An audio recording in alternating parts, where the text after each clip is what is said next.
मित्रों, जय माता दी। मुसलमानों की बढ़ती तादाद और बढ़ती अभद्रता और बढ़ते अतिक्रमण और बढ़ते अत्याचार और बढ़ते आक्रमण, बस यही बात आज तक हिंदुओं को समझ में नहीं आई। हिंदू बट जाता है या तो कांग्रेस में या सपा में या बसपा में या जाति में या धर्म में या समाज में या कांग्रेस के जो सेकुलर लोग होते हैं, और हिंदू बढ़ते बढ़ते कटने को तैयार हो जाता है। हिंदू बढ़ सकता है, कट सकता है, लेकिन कभी संगठित नहीं हो सकता। और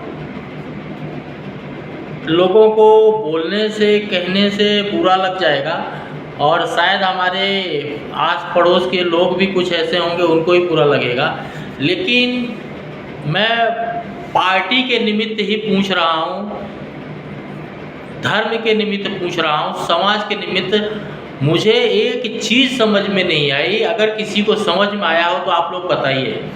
ये जो राहुल गांधी ने भरे सभा में हिंदू कट्टर होते हैं और हिंदुओं के बारे में जो अभद्र टिप्पणी की, तो मैं ये जानना चाह रहा था, जो मुझे आज तक समझ में नहीं आया, कि उसने कांग्रेस के हिंदुओं के लिए कहा, बसपा के हिंदुओं के लिए कहा, सेकुलर हिंदुओं के लिए कहा, या फिर भाजपा के हिंदुओं के लिए कहा, या फिर भाजपा, आरएसएस, बजरंग दल ये हिंदुओं के लिए कहा, या फिर कांग्रेस, सपा और बसपा और बहुजन के लोग हिंदू नहीं हैं। किसके लिए कहा, किन हिंदुओं के लिए कहा है? अगर ये बात किसी को समझ में आई हो तो आप लोग एक बार मुझे ज़रूर मैसेज करें और बताएं कि वो कौन से हिंदू हैं जिसके बारे में राहुल गांधी ने कहा।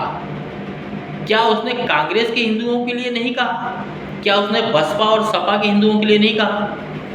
यस, उसने केवल भाजपा के हिंदुओं के लिए कहा, आरएसएस, बजरंग दल के हिंदुओं के लिए, किन हिंदुओं के लिए कहा है? अगर आप लोगों को ये बात समझ में आई हो तो एक बार मुझे ज़रूर बताएं। मेरे हिसाब से तो कांग्रेस केवल भारत को, सनातन को, हिंदू धर्म को बांटने और काटने का काम करती है। आपको क्या लगता है? राहुल गांधी आपको पप्पू लगता है, मूर्ख लगता है?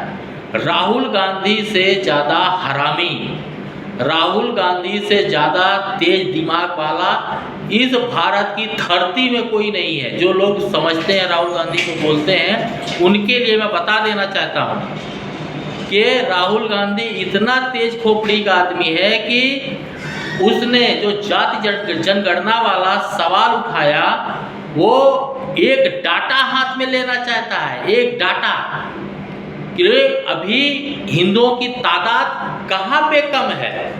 समझे? नहीं समझे, नहीं समझे, वो समझ गया।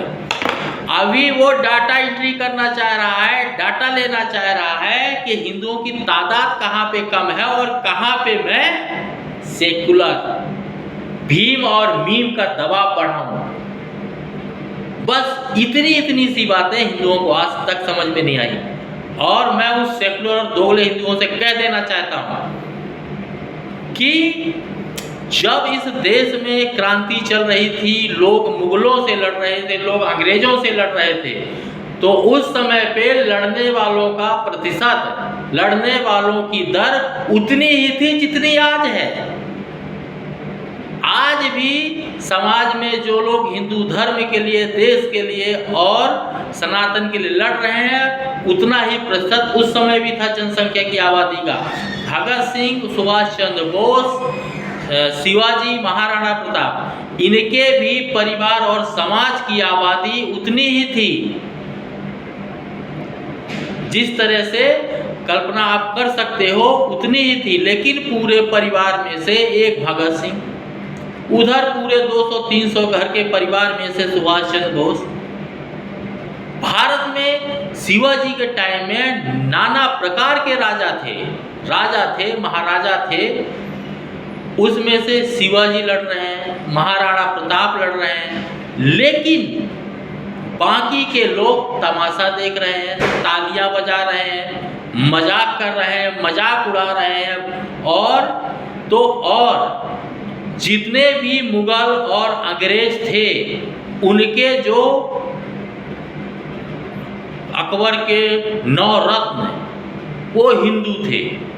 बाप रे बाप।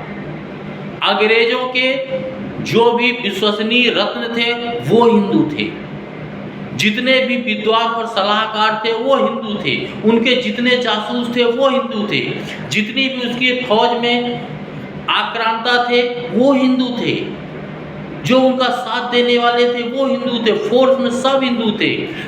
वही रवैया कल भी रहा, वही रवैया आज भी है। कल भी लोग मुगलों के साथ खड़े थे, आज भी मुगलों की औलादों के साथ खड़े हैं, कल भी अंग्रेजों के साथ खड़े थे और आज भी अंग्रेजों के साथ खड़े हैं। इसमें किसी को घबराने का जरूरत नहीं है, किसी को डरने का जरूरत नहीं कि मैं अकेला क्या करूंगा। भगत सिंह भी अकेले लड़े थे, सुभाष चंद्र बोस भी अकेले ही लड़े थे, शिवाजी भी अकेले ही लड़े थे, महाराणा प्रताप भी अकेले ही लड़े थे। हर जगह से जो क्रांतिकारी थे वो अकेले ही लड़े हैं और अकेले ही आपको भी लड़ना पड़ेगा। आपका ना तो घर के लोग साथ देंगे, ना परिवार के लोग साथ देंगे। जब आप देश और धर्म की बात करते हैं ना, जब आप देश और धर्म की बात करते हैं तो सबसे पहले जो विरोध शुरू होता है आपके घर और परिवार से।